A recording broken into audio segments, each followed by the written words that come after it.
Gather around, all citizens of Mint City. Mint has a story for you all. Now, I loved my DS back in the day. It was a huge part of my gaming memories when I was a kid. And one of my favorite games to play on that DS was Adrian Odyssey and its sequels. Now, this is an old school style dungeon crawling game, and it was an RPG where you basically created characters and created your party, and they were all different classes.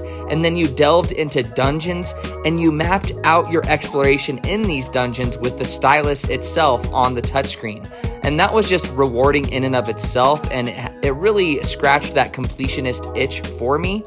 Now, this game was tough as nails, and the sequels were tough as nails as well, because they really did adhere to that classic dungeon crawling formula, where you can't just button mash through the battles. You have to choose exactly the right abilities or attacks or actions in order to survive. Now, all of these traits really led me to getting addicted to the Adrian Odyssey franchise, and every subsequent installment, I really appreciated the new classes and enemies and things they would add into the game. But slowly but surely, I was not playing on my handhelds as much, and I kind of fell off with that and got into mobile gaming instead. And ever since then, I've been looking for an equivalent or something similar to the Adrian Odyssey franchise. And I think I've finally found something that kind of scratches the same itch. Say hello to Dungeon RPG Abyssal Dystopia. Now, I know that's a mouthful and kind of a weird title, but this game has a lot of similarities to the Adrian Odyssey franchise, and it is a little bit rough around the edges when it comes to its visuals and sound design, but that's part of its charm. Now, let's get right into what I enjoy about this game and why I think it's basically the Adrian Odyssey of mobile. Now, you begin the game in a hub area, and this entire hub area is entirely menu-based, just like in Adrian Odyssey, which is part of the charm. Now, this consists of a guild and a tavern and a shop and just kind of the basic necessities, exactly like in Adrian Odyssey. Now, you are able to hire your party from the tavern, which is a little bit different from Adrian Odyssey, because you're able to create each and every character of your party yourself and name them yourself and stuff like that. But it still has that same vibe of kind of customizing your own party. And then you're able to get quests from the guild, just like in Adrian Odyssey, and then delve into dungeons. Now, once you delve into dungeons, it takes a first person's perspective, and then you're able to explore this dungeon. Now, it does automatically map it out, but even the map has similar colorings and similar styles to the Adrian Odyssey series, which I thought was pretty cool. Now, you will encounter enemies. There's little nooks and crannies that you can get special items that will open up new areas and new ways to traverse the dungeons and stuff like that.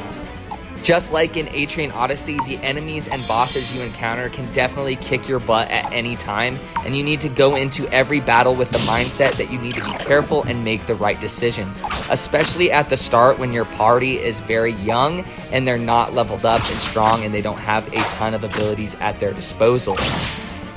It's really satisfying to defeat enemies and bosses in this game and level up you, the main character in your party, because then you're able to allocate stat points into new abilities that you can utilize.